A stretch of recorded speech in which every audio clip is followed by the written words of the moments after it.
Libro Cuando el cáncer toca tu puerta. Capítulo 9. Salvación igual a sanidad. El nuevo comienzo me llevó por lecturas que me hacían profundizar más y más en el Jesús de la Biblia. Esto me condujo a encontrar otras razones por las que, siendo Dios, dejó su trono en el cielo y vino a morir entre nosotros de manera terrorífica, como lo describe el profeta Isaías.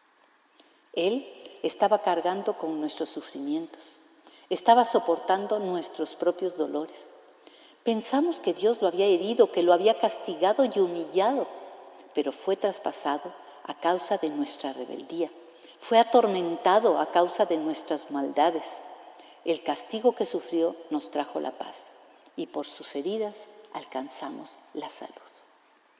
Cuánto se estrujó mi ser, y cuánto lloré y lloro de agradecimiento al descubrir tanto amor derramado y tanto padecimiento soportado en la cruz por el Rey de Reyes y Señor de Señores, para que pudiéramos ir al cielo. Además, cada azote, cada golpe, cada escupida, cada espina, cada clavo que lo hirió, fue para que ni tú ni yo tuviéramos que sufrir dolores, ni angustias, ni estrés, ni depre, fuera por enfermedad o por un daño emocional. Y como dije, siendo Dios, Jesús se humilló y aceptó tal sacrificio para que tú y yo no tuviéramos que aguantar en esta tierra, ni en la eternidad, el castigo que merecíamos por nuestros pecados. Y razoné, ¿quién más ha aceptado tal tormento en su cuerpo y entregado tanto amor por nosotros? Nadie, simplemente nadie, como nos dice San Pedro. Y en ningún otro hay salvación, porque no hay otro nombre bajo el cielo dado a los hombres en que podamos ser salvos. Me adentré en más pasajes que confirmaban esta dádiva de salvación y sanidad del Creador hacia su creación, y descubrí algo realmente divino. Tal salvación y salud solo la podría obtener por la fe puesta en Jesús y en su obra extraordinaria de redención, y no por las obras buenas que yo hubiera realizado, como lo afirma San Pablo. Ustedes han sido salvados por la fe, y lo han sido por gracia, o sea, de a gratis. Esto no vino de ustedes, sino que es un regalo de Dios, y tampoco lo merecieron por sus obras, para que nadie se sienta orgulloso de ellas. ¡Qué magnífico Salvador tenemos! ¿No crees? Porque si la salvación fuera por las obras, habría sido injusto que Dios abriera la puerta del cielo a las personas ricas que habían hecho grandes obras de caridad con su dinero, y se la cerrara a los pobres que hicieron casi nada o nada. ¿Te imaginas? Y todavía sería peor, pues si la salvación se ganara por las obras buenas que hiciéramos, entonces la obra extraordinaria de perdón de pecados realizada por Jesús habría sido en vano. Es más, no se hubiera requerido de su sacrificio. Es claro que las más sublimes de nuestras obras se convierten en nada al lado de la obra única de redención en la cruz.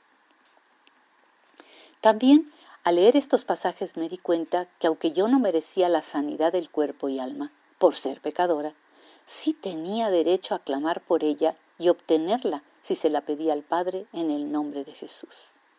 Y volví a verme ante Él como su discípula. Hasta ahora nada han pedido en mi nombre, pero pidan para que su gozo sea cumplido. El punto es que así como Dios quiere que conozcamos sus promesas y las disfrutemos, lo mismo quiere que memoricemos sus advertencias y las obedezcamos. Y es que Él está consciente de que vivimos en un mundo decadente, que va camino a la destrucción, al igual que nuestro cuerpo y nuestras emociones. Desde que nacemos entramos en un proceso de deterioro imparable. Así que el Señor nos pide confiar plenamente en Él y en su palabra. Estas cosas les he hablado para que en mí tengan paz. En el mundo tendrán aflicciones, pero confíen, yo ya vencí al mundo. Esta promesa con advertencia la dejó Jesús a sus discípulos antes de morir, urgiéndolos a creer y confiar en Él y en su palabra para salir adelante y gozosos en los tiempos de prueba, que definitivamente iban a padecer, como dice San Pedro. Estén alegres, aunque ahora pasen por prueba, pues su fe es mucho más valiosa que el oro y será pasada por fuego. Esta prueba les merecerá alabanza, honra y gloria en el día que se manifieste Jesucristo. Ustedes lo aman sin haberlo visto y creen en Él sin verlo. Y nadie sabría expresar su alegría celestial al haber obtenido ya lo que pretende la fe, que es la salvación de sus almas. La voz de la enfermera entró por mis oídos. Voy a comenzar con la quimioterapia, así que relájate. Respiré profundamente. Curioso, pero el consultorio dejó de oler a químicos. Volví a respirar y un grato perfume entró a mis pulmones. Mi mente voló hasta un jardín de flores de múltiples colores y formas. Yo estaba en el centro. Jesús me abrazaba. Capítulo 10. Libres en Cristo. Deja que te cuente que en la sexta quimio, la peor, mientras me atormentaban vómito, dolor y alucinaciones espantosas, a Dios se le ocurrió manifestarse con grandeza. Claro que en ese momento creí que se trataba de un acto de magia, pero no. Aquello fue poder sobrenatural puro, divino. Y es que vi a mi persona parada a los pies de la cruz de Jesús. Sí, de veras, yo estaba ahí en la desgarradora escena, frente a un Jesús aterrador, con su carne literalmente molida, cubierto de sangre desde la cabeza hasta los pies.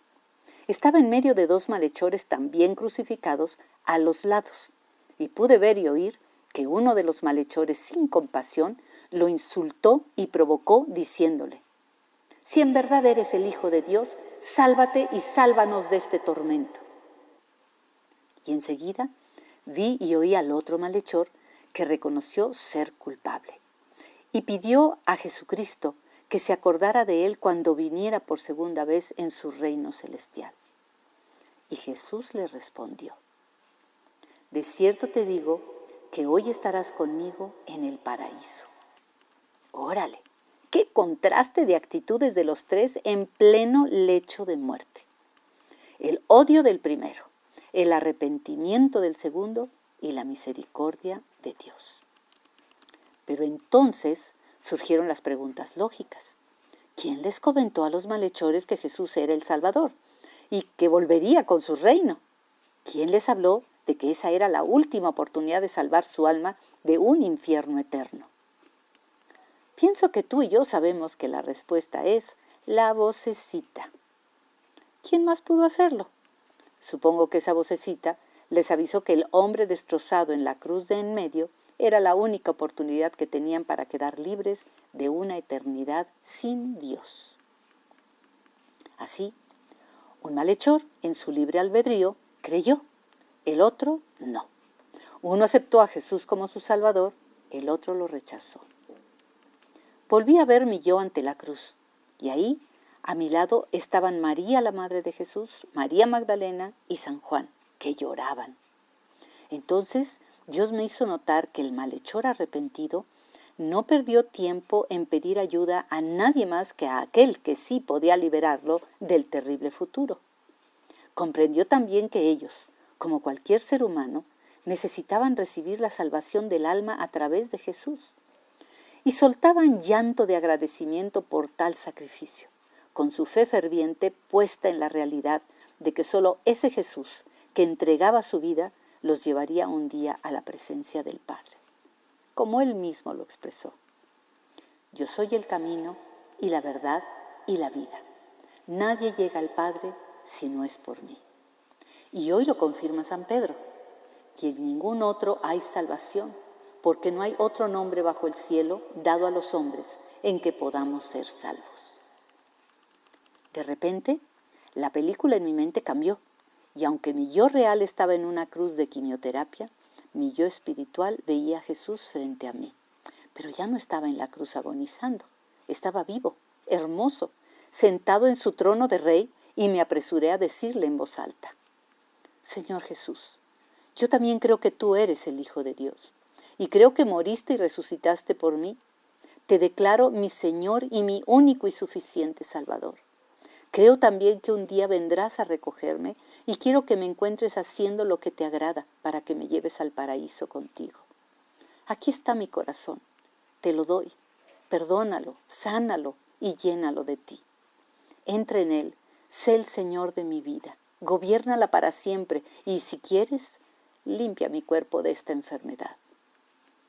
En ese momento, el Señor enfatizó que aunque el alma quedaría libre para ir al cielo, el cuerpo seguiría atado por un rato más a la cruz del dolor, a la de la quimio y a la del cáncer. Y yo acepté. Era preferible un tiempo difícil de prueba pasajera en la tierra que una eternidad en tristeza profunda por la ausencia de Dios, como le pasó al malhechor resentido.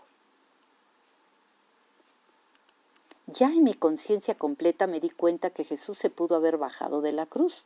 Él lo podía y lo puede todo. Pero entonces, ¿qué hubiera sido de mí? ¿Y de ti? ¿Y de la humanidad? No existiría el perdón de Dios, ni seríamos libres de la esclavitud del pecado, ni tendríamos salvación del alma, ni del cuerpo, solo condenación, llanto por siempre. Y dijo Jesús a los que habían creído en él: si permanecen en mi palabra, serán verdaderamente mis discípulos y conocerán la verdad, y la verdad los hará libres. Así que si el Hijo los libera, serán verdaderamente libres. La voz de la enfermera sonó. La 6ª quimio ha terminado. 2 semanas después me moría. Capítulo 11. Sanando el alma. A pesar de tanta palabra viviendo en mí y tantas promesas que parecían cumplirse, la luz de la vida desaparecía de mi cuerpo. Sí, me moría. 2 semanas después de la 6ª quimioterapia, literalmente me moría. Sin embargo, y créeme cuando te lo digo, no tuve temor alguno, pues estaba segura que Jesús me había perdonado mis pecados y me llevaba a la presencia del Padre. Entonces, en voz muy baja, pues no me quedaba aliento, le pregunté respetuosamente al Señor que por qué no me había sanado, y Él me contestó: mira, yo podría sanarte en cualquier momento, pero tienes una enfermedad en tu alma que es peor que la del cuerpo, y esta enfermedad tiene atadas mis manos. Me choqueó, la verdad me sacó de onda, y antes de reaccionar, Él volvió a hablar. La amargura es un cáncer emocional y se encuentra en el alma de muchas personas, incluida la tuya. Y ese cáncer del alma va contaminando al cuerpo. Yo seguía más choqueada. Él agregó: imagina que decides cargar un cadáver en tu espalda. Puede ser cadáver de rencor o de envidia o de celos, y así podemos seguir apilándolos. 3 días después, el cadáver comienza a podrirse sobre tu cuerpo y apestas tú. Se comienza a aguzanar sobre tu cuerpo y te aguzanas tú. Todo lo que le pasa al cadáver te lo contagia. Obviamente nadie quiere acercarse a una persona que va cargando cadáveres, ¿o tú lo harías? Así que, por favor, tira tus cadáveres ahora, toma esa decisión, porque solo tú puedes arrancarte la amargura del alma. Entonces, cuando tu libre albedrío logre perdonar, olvidar y quitarse los cadáveres, yo podré trabajar en tu cuerpo. De inmediato mi cerebro comenzó a hacer una lista de nombres y acciones. Mi mente dibujó escenas donde alguien me había lastimado y donde yo había herido a alguien. Tenía que desechar, en serio, el enojo, los deseos de venganza y llenarme de misericordia. Tenía que soltar todo mi pasado, el de éxitos y el de fracasos, el de amores y el de desamores, el de decepciones y el de desilusiones. Por desgracia, mi problema de salud me dificultaba el moverme y acercarme a ese alguien que debía perdonarme o a quien yo debía perdonar. Ni siquiera una llamada telefónica podía hacer o una carta donde plasmara mi arrepentimiento. Así que le hice una petición y una promesa a Dios. Levántame, por favor, por unos días y me pondré a cuentas con quien tenga que hacerlo. Esperé unos minutos, pero no hubo respuesta. Quería que Dios tuviera una varita mágica para satisfacer mi deseo. Pero Él no actúa de esa manera. Sin embargo, di un primer paso e hice un recuento de mis pecados. Jesús, me arrepiento por mentir. Me arrepiento por juzgar a la gente, por mis pecados sexuales, por no leer la palabra. Me arrepiento por los vicios, por no humillarme a buen tiempo y acercarme a perdonar o a pedir perdón, y por todas las cosas malas que hice contra mí y contra otros y que ahora no recuerdo. Pero sé que las traerás a mi memoria a tiempo, antes de partir, para que me arrepienta y no quede pecado oculto. Perdóname y abrázame, te necesito, no quiero seguir sin ti. Declaro, Jesús, que tú eres mi único y suficiente Salvador. Entonces recordé una promesa grandiosa del Señor de señores. Si se humillare mi pueblo, sobre el cual mi nombre es invocado, y oraren y buscaren mi rostro, y se convirtieren de sus malos caminos, entonces yo oiré desde los cielos y perdonaré sus pecados y sanaré su tierra. ¡Qué grueso! Si me humillaba, Él sanaría mi tierra, y entendí que la tierra a la que Él se refería era mi cuerpo. Él sabía que mi corazón estaba humillado en ese momento, de manera auténtica.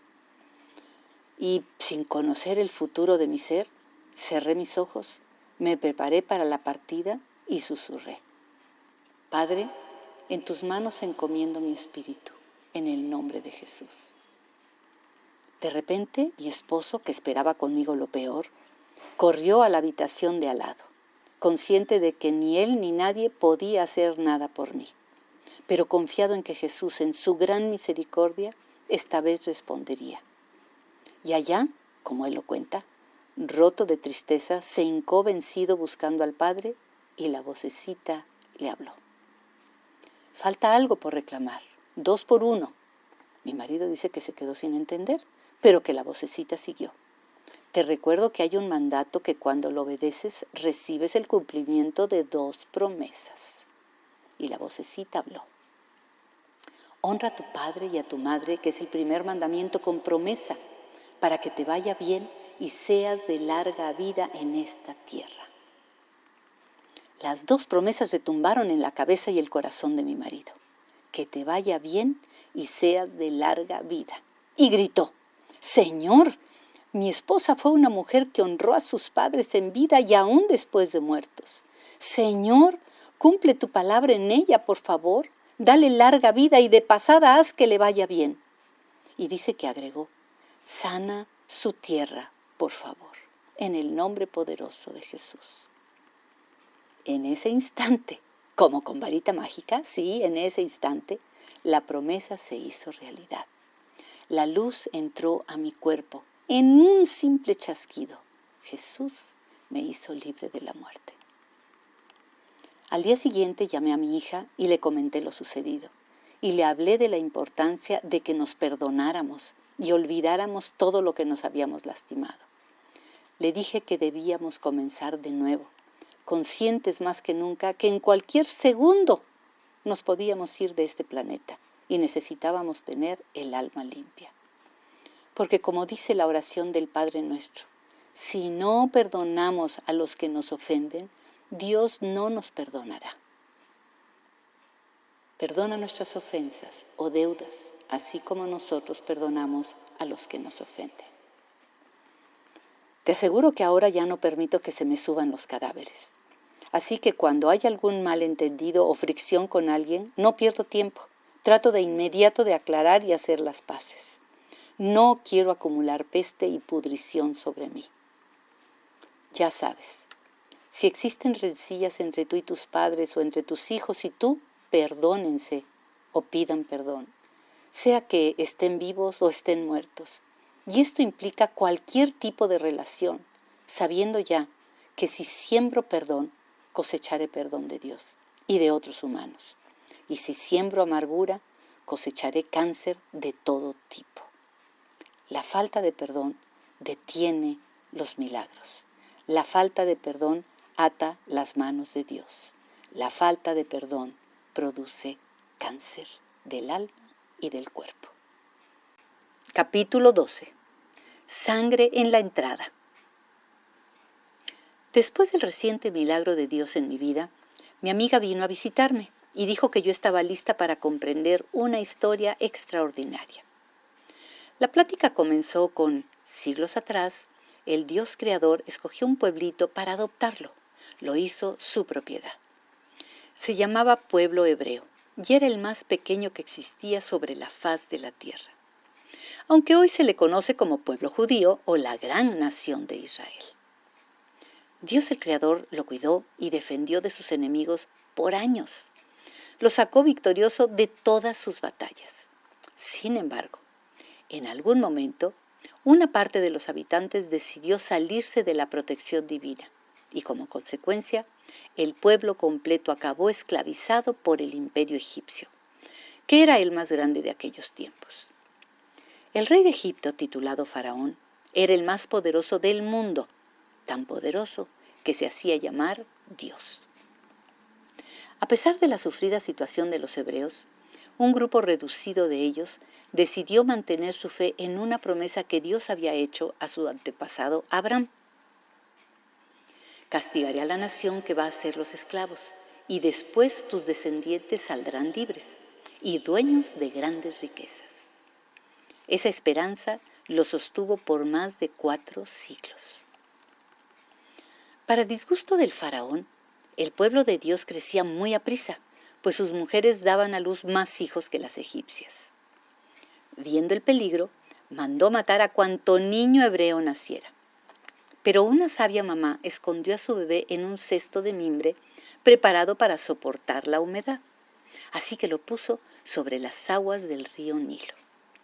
El cauce pasaba por donde se bañaba la hija del faraón, y Dios hizo que ella lo encontrara. A pesar de reconocer que era un bebé de los hebreos, se fascinó con él y lo hizo su hijo, y le puso por nombre Moisés, que quiere decir: de las aguas lo saqué. 40 años después, Moisés, considerado ya un príncipe egipcio, ve que un soldado maltrata a un esclavo hebreo y, por defender al esclavo, mata al soldado. Convertido en criminal, tiene que huir al desierto, donde habitó por otros 40 años. Un día, cuidando ovejas, Moisés se da cuenta que una zarza está envuelta en fuego y no se quema ni se consume, así que se acerca a ver el fenómeno. Desde ahí, Dios el Creador lo llama y le pide que salve a su pueblo de la esclavitud de Faraón. A pesar de sus temores, Moisés obedeció y regresó a Egipto para rescatar a sus hermanos. Como es de suponer, el faraón, que se consideraba superior a cualquier dios, despreció a Moisés y al Dios verdadero. Entonces el Dios creador, el Todopoderoso, envió 9 calamidades sobre el imperio esclavizador, para mostrar su potestad sobre el supuesto rey Dios y sobre los dioses en los que los egipcios confiaban. Pero Faraón, aunque asombrado por tal poder, no soltó al pueblo hebreo. Esa necedad hizo que el Dios verdadero enviara una 10ª plaga, la peor. Le avisó a Moisés que su ángel recorrería la nación completa por la noche y heriría de muerte a todo primer hijo de hombres y de animales. Y así lo hizo. Y sucedió que a la medianoche Yahvé hirió de muerte a todo primogénito del país de Egipto, desde el primogénito de Faraón. Se oyó un clamor grande, pues no había una casa donde no hubiera un muerto. Asombrosamente, todos los primogénitos de los hebreos sobrevivieron. Y es que Dios le ordenó a Moisés que cada familia escogiera un cordero sin defecto para sacrificarlo y comerlo esa noche. Y lo más importante es que debían untar la sangre del animalito en el marco de la entrada de cada hogar y no salir de casa. Y lo hicieron.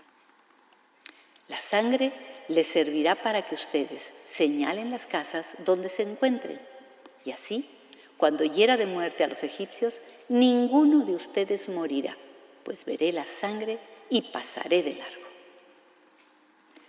Dios también pidió que el pueblo guardara en su memoria el asombroso hecho de la sangre del cordero y que celebrara la fecha con alegría y agradecimiento, llamándolo la fiesta de los panes sin levadura o la Pascua del Señor. Dijo mi amiga emocionada que imaginaba a Dios muy contento al ver la sangre del cordero en el marco de la entrada de cada casa, pues esto indicaba que su pueblo confiaba en él y obedecía su palabra otra vez. Así que decidió pasar por alto sus pecados y pasar de largo con la muerte de los primogénitos. A ver, interrumpí, esta fecha de la Pascua es la misma que por años y por tradición hemos festejado, pero a medias, porque no hemos matado a ningún cordero. Bueno, pareciera que tienes razón, pero lo veremos hasta mañana, porque ya es tarde. Mientras, prepárate, ya que te aclararé que la Pascua que hemos celebrado sí tiene que ver con el sacrificio sangriento de un cordero, pero de un cordero humano. Capítulo 13.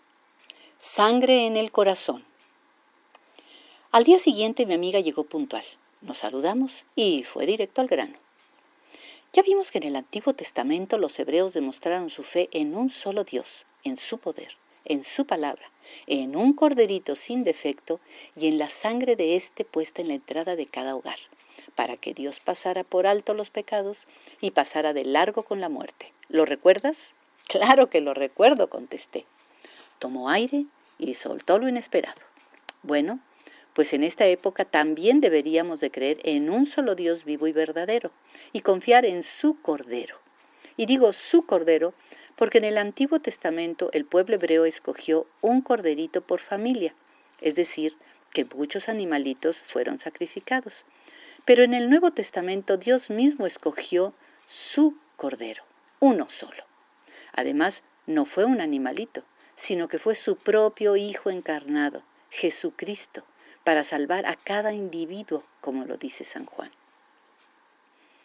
Porque de tal manera amó Dios al mundo, que ha dado a su Hijo unigénito, para que todo aquel que en él cree no se pierda, mas tenga vida eterna. Y es que la humanidad estaba destinada a la muerte eterna, que consiste en quedar separados de la presencia del Creador por siempre, como lo asevera San Pablo. No hay ni uno solo que sea justo. No hay quien busque a Dios. Todos se han ido por mal camino. No hay quien haga lo bueno. No hay ni siquiera uno. Todos han pecado y están lejos de la presencia gloriosa de Dios. Pero el Cordero de Dios Inmaculado, que nunca pecó, tomó el lugar de la humanidad, que sí había fallado, y que merecía el terrible castigo de la cruz de los malditos.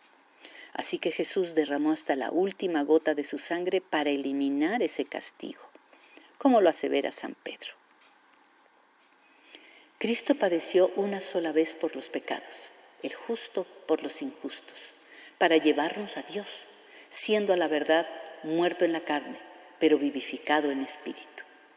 O como lo declara San Pablo, pero Dios en su bondad y gratuitamente los hace justos mediante la liberación que realizó Cristo Jesús.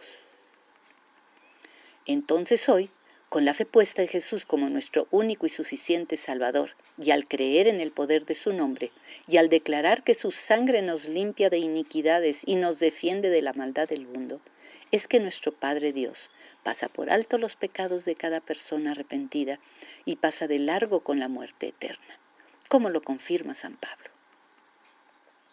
Dios hizo que Cristo, al derramar su sangre, fuera el instrumento del perdón. Este perdón se alcanza por la fe. Así quería Dios mostrar cómo nos hace justos, perdonando los pecados que habíamos cometido antes. Y como exhorta San Pedro, por eso, vuélvanse ustedes a Dios y conviértanse para que Él les borre sus pecados. Con vergüenza por mi ignorancia, interrumpí la plática. A ver, aunque desconocía tantos detalles, ya me quedó claro que nuestro Señor Jesucristo es el Cordero perfecto de Dios. También entendí que la Pascua que conmemoramos tiene que ver con su sacrificio. Pero, ¿y la sangre que derramó? ¿Dónde la ponemos? Buen punto, exclamó. Pues así como Jesús es un Cordero simbólico, igual sucede con su sangre, la cual debemos poner de manera figurada en la entrada del corazón de cada persona, con este acto de fe, declaramos que creemos en Jesús como el Cordero de Dios y en su sangre que quita las culpas, como lo confirma el libro de Apocalipsis. Cristo nos ama y nos ha librado de nuestros pecados derramando su sangre. Ahora necesito de tu atención al máximo, porque descubrirás que todo lo que Dios demostró hacia su pueblo hebreo durante el Antiguo Testamento es una imagen profética de lo que pasaría en el Nuevo Testamento. Es decir, que de antemano Dios avisó que manifestaría su misericordia y poder, su amor y gracia a su nuevo pueblo, ahora conformado por personas de todo el mundo, y así salvarlas del castigo eterno. Y lo confirma San Pedro. Dios los ha rescatado de la vida sin sentido que heredaron de sus antepasados. Y saben muy bien que el costo de este rescate no se pagó con cosas corruptibles como el oro y la plata, sino con la sangre preciosa de Cristo, que fue ofrecida en sacrificio como un cordero, sin defecto y sin mancha. Te aclaro que este periodo de favor de parte de Dios abarca desde el nacimiento de Jesús hasta el fin del tiempo. Y como imaginas, esos nuevos hijos adoptados y ese nuevo pueblo somos nosotros los que seguimos a Jesucristo y a nadie más, como lo confirma San Juan. Pero a quienes lo recibieron y creyeron en Él, les concedió el privilegio de llegar a ser hijos de Dios. Y tú debes estar muy agradecida porque como hija adoptada ya experimentaste esas muestras maravillosas de fidelidad de Dios hacia tu cuerpo, hacia tu alma, tu economía, tu familia y hacia todo lo que has necesitado y pedido en el nombre de Jesús. Capítulo 14. Rompiendo maldiciones. Mi padre decía que borrara de mi lenguaje la frase «si hubiera», pero me fue necesario utilizarla para enmendar errores y no repetirlos. De esta manera, marqué un alto a tendencias equivocadas. Cambié el rumbo de mi vida. Mi amiga me aclaró que la realidad divina, no la científica ni la humana, dice que si mis seres amados hubieran conocido la palabra de Dios, también habrían recibido milagros de sanidad permanentes, y que si hubieran conocido el poder del nombre de Jesús y de su sangre, es probable que alguno hubiera roto con la maldición del cáncer y con otras que por generaciones nos encadenaron. Ella me enseñó que Dios estableció desde el principio de los tiempos que cualquiera que rompiera su ley, fueran mandatos o estatutos, sería considerado un criminal. El castigo que se aplicaba era ser colgado de un árbol, o sea, crucificado. El culpable era considerado un maldito de Dios. Te lo platico porque los religiosos judíos del tiempo de Jesucristo tomaron ventaja de este decreto para matarlo. Según ellos, Jesús rompía la ley cada vez que realizaba un milagro en días que estaba prohibido hacerlo. Además, les preocupaba que la gente que seguía a Jesús lo nombrara su rey judío, pues era como iniciar una revolución contra el gobierno romano que los regía en esa época. Esto provocaría que las autoridades de Roma les quitaran los puestos de eminencia que les habían otorgado.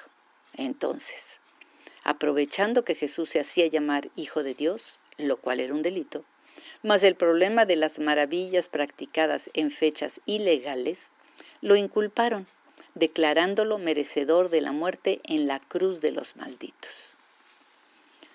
Cegados por el enojo, estos fanáticos jamás captaron que el plan perfecto del Padre, en quien sí creían, era que su único hijo se dejara clavar en la cruz de maldición, para que con él quedaran clavadas las maldiciones que había sobre la humanidad, como lo declara San Pablo. Cristo nos rescató de la maldición de la ley, haciéndose maldición por causa nuestra, porque la Escritura dice, maldito todo el que muere colgado de un madero. ¿Qué maldiciones clavó Jesús en la cruz?, le pregunté a mi amiga, y ella me llevó al inicio del problema. Mira, si hubieran obedecido a Adán y Eva la palabra de Dios, habrían vivido por siempre en el paraíso, y nosotros también, disfrutando sus eternos beneficios. Pero, al desobedecer y comer del fruto que Dios les prohibió, entró en el mundo la maldición de la muerte, y con esta se vino sobre nosotros todo tipo de mal. Y me leyó lo que les dijo el Creador. Pueden comer del fruto de todos los árboles del jardín, menos del árbol del bien y del mal, porque si comen, ciertamente morirán. Pero ellos dudaron de Dios y le creyeron al diablo y a sus mentiras. La serpiente le dijo a la mujer: no es cierto, no morirán. Dios sabe muy bien que cuando coman del fruto de ese árbol, podrán saber lo que es bueno y lo que es malo, y entonces serán como Dios. Por desgracia, la idea de ser como Dios y obtener poder les gustó tanto a ellos como a nosotros. Esta semilla de soberbia y prepotencia que sembraron, la hemos cosechado a lo largo de todas las generaciones, y lo confirma San Pablo. El pago que les da el pecado es la muerte. Entonces mi mente captó dos imágenes. La primera me mostraba a los judíos del tiempo de Jesús que decían con llanto amargo: si hubiéramos escuchado sus palabras, si lo hubiéramos aceptado como nuestro Salvador, no habríamos perdido el alma, mucho más valiosa que nuestros puestos. Y así lo decía Jesús. ¿Qué aprovechará el hombre si gana todo el mundo y pierde su alma? La segunda era de mi hermana, la que murió de cáncer, a la que le contaba todo lo que mi amiga me enseñó. Ella, con lágrimas, me decía que habría hecho lo que fuera por ver crecer a sus hijas, que habría aceptado que alguien la guiara a conocer al Dios y al Jesús de la Biblia. Y supongo que los demás familiares habrían consentido en lo mismo. Por desgracia, nunca se enteraron de las advertencias de Dios. Mi pueblo pereció por falta de conocimiento. Mira, estoy consciente de que no vamos a vivir en la tierra por siempre, pero he comprobado que se puede fallecer cuando Dios lo decida, sin que la causa sea una maldición. No sé tú, pero tengo hijos, nietos y bisnietos, y los quiero libres de maldiciones. Así que he decidido creer en Dios y creerle a Dios, y me he comprometido a obedecer lo que dice su palabra, a clamar al Padre por mis necesidades en el nombre de Jesús, y en el de nadie más, y a declarar el poder de su nombre y de su sangre en mi vida y en la de mi familia, diciendo de corazón: Padre nuestro que estás en el cielo, te doy las gracias de antemano porque sé que siempre respondes a lo que te pido en oración en el nombre de Jesús. Así que hoy rompo con toda cadena de maldición generacional que nos ha atado a mí y a mis seres amados y declaro la sangre de Jesucristo en mi corazón y en el de ellos. Reclamo el derecho de libertad y de protección que me otorga la fe en la sangre de Cristo al ser hija de Dios, para que cualquier mal que venga contra mí o contra los míos quede cancelado, seco, anulado en el nombre de Jesús. Como dice Dios: y todo lo que hagan o digan, háganlo en el nombre del Señor Jesús, dando gracias a Dios el Padre a través de Él. O como promete Dios mismo: si alguno conspirare contra ti, lo hará sin mí, y el que contra ti conspirare, delante de ti caerá. Ningún arma forjada contra ti prosperará, y condenarás toda lengua que se levante contra ti en juicio. Esta es la herencia de los siervos de Jehová, y su salvación de mí vendrá, dijo Dios. Capítulo 15. El enemigo ataca de nuevo. Habían pasado poco más de 2 años de buena recuperación. Mi cabello crecía, mi brazo se movía casi en su totalidad y mi cuerpo mutilado se fortalecía cada vez más. Me sentía feliz al ver la fidelidad y el amor de Jesús manifiesto por todo mi ser. De repente, 3 nódulos cancerosos ocuparon mi hígado y, de acuerdo a la ciencia, ni una operación me salvaría. El enemigo atacó de nuevo. El doctor empezó a lamentarse, pero lo interrumpí. La voluntad del Señor es que sea sana. Por eso su Hijo amado dio la vida derramando su sangre por mí. Pero si no está en su plan que siga en esta tierra, no tengo miedo ni a la enfermedad, ni al dolor, ni a la muerte. Sé que me voy para vivir con Él. Pero estoy convencida de que mi Dios es el único que hace milagros permanentes. Y si ya rompí las cadenas de maldición que me ataban, pues me declaro sana en el nombre de Jesús. El oncólogo, preocupado por mi manera de pensar, insistió en que me hiciera una tomografía para ver hasta dónde se había esparcido el cáncer. Ante el escenario dramático que presentaba su preocupación, solicité cadena de oración a más de 1000 personas. Había aprendido con el cáncer anterior que la oración pone a Dios a actuar en nuestro favor de acuerdo a sus promesas y cambia el panorama. Recuerda la palabra que diste a este siervo tuyo. En ella me hiciste poner la esperanza. Este es mi consuelo en la tristeza, que con tus promesas me das vida. Además, mi amiga decía que era justo ahí, en la prueba, en la duda, en el dolor, donde se presentaba la oportunidad para ver de nueva cuenta la mano de poder de Dios, y oré con firmeza. Padre hermoso, estoy segura que después de esta prueba de fe tienes para mí una nueva maravilla esperándome. Sé que vas a sanar mi hígado, porque creo en el poder del nombre de Jesús y de su sangre como señal de vida.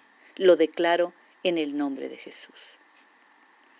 Sentí una seguridad que solo podía venir de lo alto, y recordé que de acuerdo con la Biblia, mi marido tiene autoridad sobre mi cuerpo, así que puso sus manos sobre la zona afectada y oró. Porque tengo potestad sobre el cuerpo de mi esposa, declaro que todo cáncer se seca en su hígado y ella es sana por la llaga de Cristo. Ningún espíritu de enfermedad o de muerte tiene lugar en su cuerpo, pues le pertenece a Jesucristo, es de su propiedad, porque fue comprada con su preciosa sangre en la cruz. Y esa sangre poderosa lava en este momento el hígado de mi esposa, en el nombre de Jesús, como lo promete la palabra. La oración de fe salvará al enfermo, y el Señor lo levantará. Y si hubiere cometido pecados, le serán perdonados. Sobre los enfermos pondrán las manos y sanarán. Y por su llaga fuimos nosotros curados. El técnico tardó más de lo normal en hacer la tomografía. Me inquieté, dudé, lloré, pero me calmé al recordar el pasaje de Jesús y Pedro caminando sobre las aguas, donde Pedro, al ver el mar embravecido, duda y comienza a hundirse y le grita: «Señor, sálvame». Y Jesús lo sacó de las aguas. Yo también clamé y sentí cómo me sacaba de un hoyo. En ese instante el técnico tomaba mi mano y me sacaba del cilindro asfixiante donde se realizó el examen. Y exclamé: «Gracias, mi Señor, por ser mi Dios fiel que cumples tu palabra». Me hicieron un ultrasonido para confirmar lo que habían visto en la tomografía y volví a inquietarme.